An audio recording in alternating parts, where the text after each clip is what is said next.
Zoom video communication stock is down 90% off its high. Now, surprisingly enough, the company hasn't lost revenue since the economic reopening. That might be shocking to hear, given how popular Zoom video communications was during the pandemic when we were all working from home, learning from home, and communicating from home, trying to avoid each other because of the COVID-19 pandemic. Still, even during the economic reopening, now that people are returning to work in full force, kids are back in school, universities like the one I teach at are mostly in person again, Zoom video communications hasn't lost its revenue. So why is the stock still down 90%?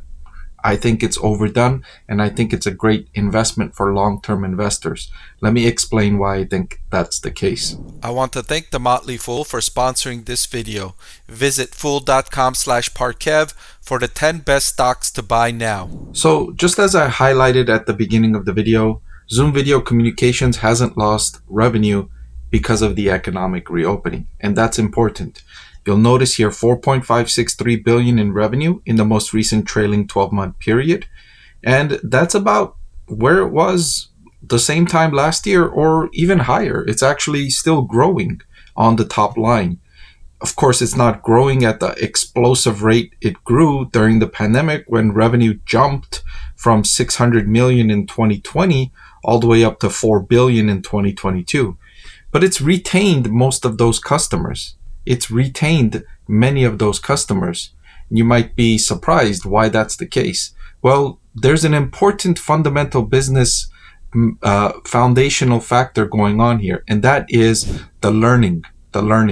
When you have that many people that learned how to use your product, that's a valuable asset for a business, incredibly valuable asset for the business. So while you might have other products like Microsoft Teams that are competing with Zoom video communications and are arguably the better service, Zoom video communications will retain market share because of that factor that I highlighted, the learning. So many people already learned how to use Zoom video communications. So businesses, when thinking about which provider to go with, they consider that because they don't want to spend time training themselves and their employees on a new program, on something new, on Microsoft Teams or whatever the new service might be. And so they say it's just so much easier to stick with Zoom video because we've already all learned how to use it.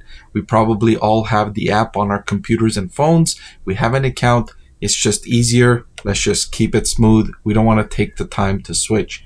The cost of switching is elevated when somebody has learned to use your product and has used your product extensively for an extended period of time, right? From 2020 until about 2022, Zoom video was being used extensively in businesses, in schools, and in people's homes.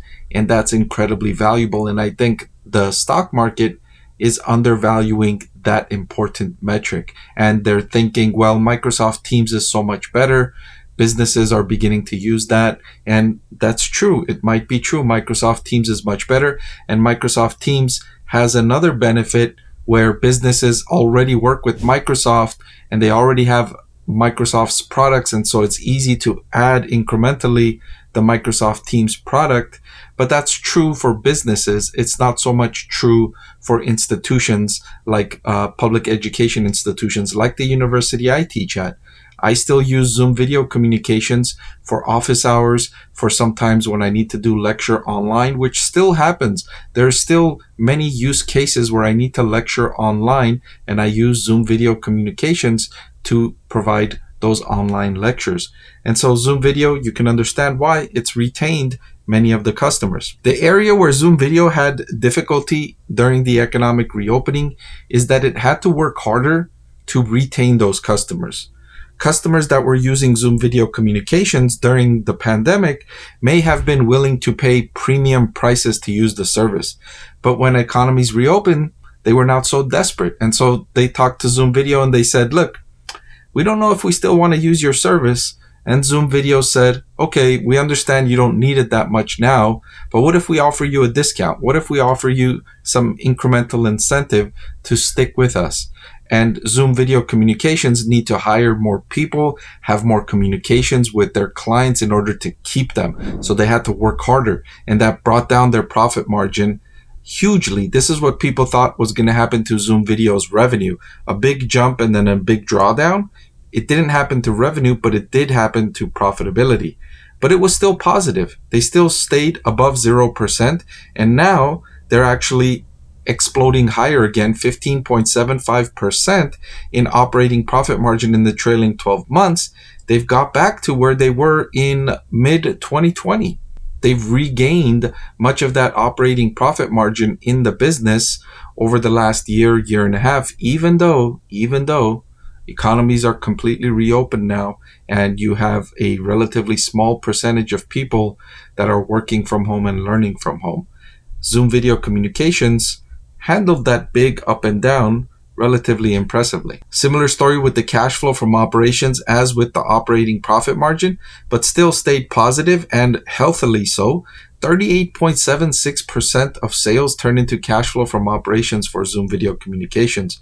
It's a software as a service. It's a lucrative business model, and it generates strong profitability, strong cash flow from operations. So all of that foundational metrics are working very well for Zoom Video Communications. Now, one of the risks that I will elaborate on for Zoom Video Communications is growth, right? I showed you that revenue was still high, but it wasn't growing as quickly as it was earlier in 2020 and 2021. And I don't think it will grow as quickly as it did before then. There's going to be several years where the company is just like flat on the top line or growing low single digits even on the top line as it consolidates, as customers decide if they're sticking with Zoom or going with another provider, as the company offers lower prices sometimes to keep those customers. And so growth is not going to be explosive. And so that's one of the downsides for Zoom Video Communications. The analysts on Wall Street that are following Zoom Video stock think it's going to grow earnings per share at just 1.5% each year for the next 5 years. Now, I think that's an understatement. I think its earnings per share will grow closer to mid-single digits or high single digits rather than 1.5%. But that's the upside potential for Zoom Video Communications. The expectations among Wall Street analysts, among the stock market, is that this is a no-growth company. This company is not going to grow. It's going to be flat. It's going to lose market share. It's not going anywhere. It's not 2020 anymore. And Zoom Video Communications is done, right? And that's why you have the stock price that's down 90% and hasn't recovered since the economic reopening. And so I think those headwinds, I think those risks are overstated for Zoom Video Communications. And you've got a company, I shared with you, solid profit margins, excellent cash flow from operations, an absolutely pristine balance sheet, $7.37 billion in cash and short-term investments, and zero debt. If you think about this cash and short-term investments, right now, you can get close to 5% on government bonds if you just put this money in super safe government bonds. So that's $350 million annually that Zoom Video Communications can earn just from its cash position. $350 million in annual profits just from investing its cash in super safe government bonds. Or it can use its cash to secure deals with customers. It can say, look, we have plenty of cash. We'll let you pay us 6 months later. Instead of paying us up front for our service, we'll let you pay us later. And some customers might say, you know what? We like that offer. We'll take you up on that, and we'll choose you over maybe someone else that may not offer those attractive terms. So this cash balance is strategically important for Zoom Video Communications.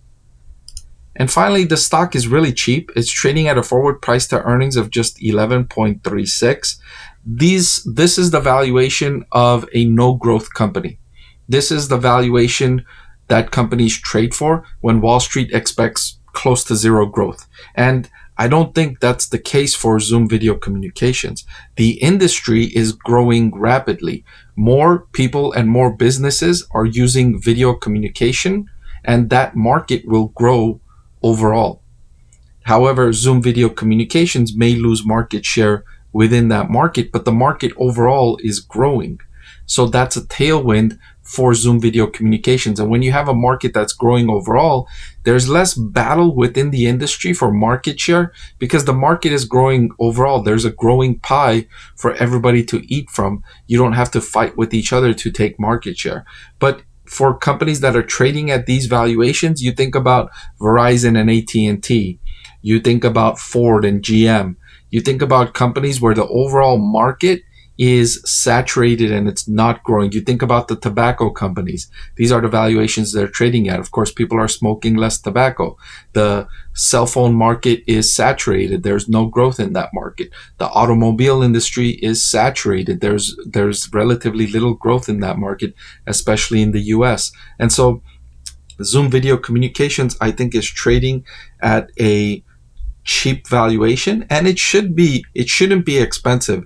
This stock should not be trading at a forward PE of 30 or 40 or 50, but I think a forward PE closer to the mid double digits, closer to 15, 16 could be warranted for Zoom video communications, not for its growth potential, but for the solid foundation of the business model, the pristine balance sheet, and that asset where it has billions of people that learned and know how to use the software, have the software on their phones or computers or tablets, and are incrementally potential customers for Zoom video communications because of that high cost of switching to something else. Did you know that over 90% of the people that watch my channel are not subscribed?